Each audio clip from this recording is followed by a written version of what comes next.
Hello brothers and sisters, welcome to another episode here on Dangerous African Confessions HD. In this episode, we have the continuation of the emotional and life-changing confession from our sister who shared with us what she experienced on the night that armed robbers came to their house.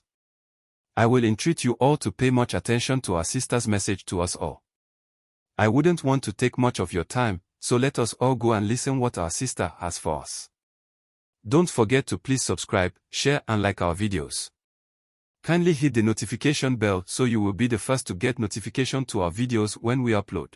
So after about some time that they tried and I had made up my mind about church and everything that had to do with church, my younger sister came visiting and she told me about a program that happened to be a gospel program, and she is a part of the organization body.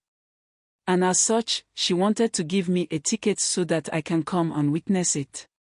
I didn't want to turn her down, and so I did accept to be there. The program was about to be ended, and on the list of the people performing was one pastor who was supposed to be given a word of admonition.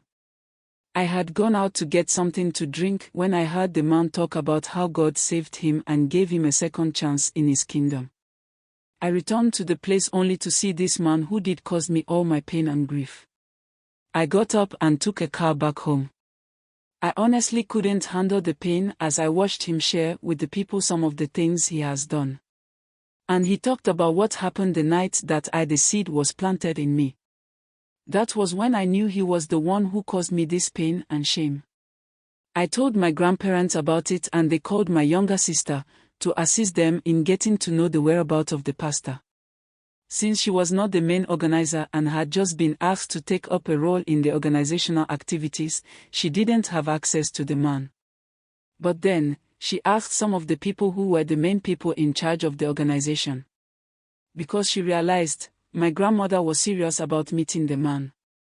And like I said, we were brought up in a way that anything about God and his ministers mattered to us. So, my sister had to dig deep to get to know the church that this man worships.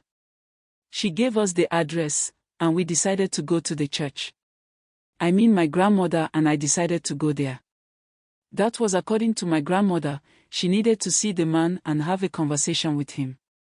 My sister also joined us in going to the church. For whatever reason, that very Sunday, the pastor who ministered shared his life story, and the things that he did and was saved by God. He said that he is doing what he is doing for the members to know that God can take anything and anybody to manifest his glory. So, after he had given his own confession, he told the other pastors to also give what they have in their hearts that people do not know. Some of the pastors have some interesting and revealing confessions. Then it got to the man. He was introduced in a way that his introduction received some enormous cheers and clapping. I told my grandmother that he is the person she had come to the church to meet.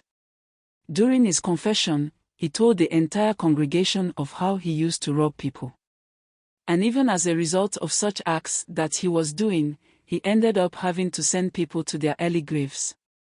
When he said that, the whole congregation was quiet. He was full of tears as he was confessing the things he has done to his fellow humans. He paused and was quiet for about some time. Then he continued that what would make him change from his ways was this small diary. The moment he raised the diary up, he began to step down from the altar. With full of tears, he started narrating how he met this young lady one night. And that night he said they had gone for an operation which was not a success. And angrily on their way back to their base, they met this young lady, who he said looked scared, but then, in their line of business, that does not matter in any way. So he said after his boy had collected her phone, he ordered the lady to come closer to him. Honestly, as he was talking about these things, I couldn't control myself. Tears had drowned my eyes and was all over my cheeks. He then told the entire congregation that he raped a young lady in his car that night. And because the girl had struggled with her in the process, there was this small book in a diary form that she left in his car. When he said this, I turned to my grandmother and told her that is the book she gave me. I told her I lost it that very night the incident happened. She held my hand tightly as she started shaking.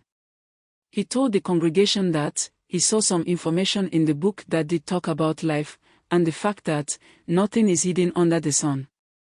And no matter who you are, you will live to reap whatever you sow in this life. The book also contains some prayer points to ask for forgiveness from your Maker and how to live right with the Lord, even if you are a sinner. This, he said, touched him when he was going through the book. He said that very day, he read the book about 5 times. It was not something that had been printed at the printing press. It was something written by whoever owns the book, as if he or she wants to pass a message to the generation after. The moment he said that, my grandmother stood up and began to walk to the front of the church. My sister didn't know what she was going there to do, and so she also got up and followed her. But I was still shocked and disgusted at the same time in the man, myself, and even the Lord. Honestly, that was how bad it had gotten to. Everyone in the auditorium didn't understand why they were standing in front of the church. The pastor who had started this whole confession thing came down from the altar and asked my grandmother what the problem or her reasons are. She asked the pastor to give her the book. When she had the book in her hands, she told everyone in there that the book belongs to her. And in fact, during the time and the particular day that the pastor was talking about, it was her granddaughter that had the book. So therefore, the person the pastor says he raped is there and took seed out of the act the pastor did. So she asked the pastor that she would love to seek his audience and have a meeting with him and the senior pastor. I couldn't get up from the chair I was sitting in after the service. So my younger sister came and called me into the pastor's office when my grandmother met them. That was when I was introduced to them as the person who the pastor had done that to. He immediately went on his knees and began to cry and asked for forgiveness. So the senior pastor asked about what happened to the seed of the act that we were talking about. My grandmother did all the talking, and honestly I couldn't have said anything if she was not with me. So, when the senior pastor realized that I gave birth, he told my grandmother not to worry, the needful will be done, so there is no need for any more sorrows. He prayed for us and told us that he will sit with the pastor and then come to our house for further talks. They took her number and promised to call so that we can have a decent and fruitful conversation that will seek at bringing peace and harmony amongst us all. So, after that place, my grandmother had a discussion with my parents about what she had gone to the church to witness by herself. So this pastor together with his senior pastor and his uncle came to meet my family and they did have a conversation. It was during that time that the pastor said that he had a revelation that whoever will carry his first child should be his wife. And as a result of that union, his ministry will grow big and it will go a long way to help the woman in question and her entire family. That was how my father realized that he had been so much unfair to me this whole period of time. So, my mother who also talked about the prophecy the pastor gave me some time ago. In short, this man is now my husband, and he is doing well in ministry.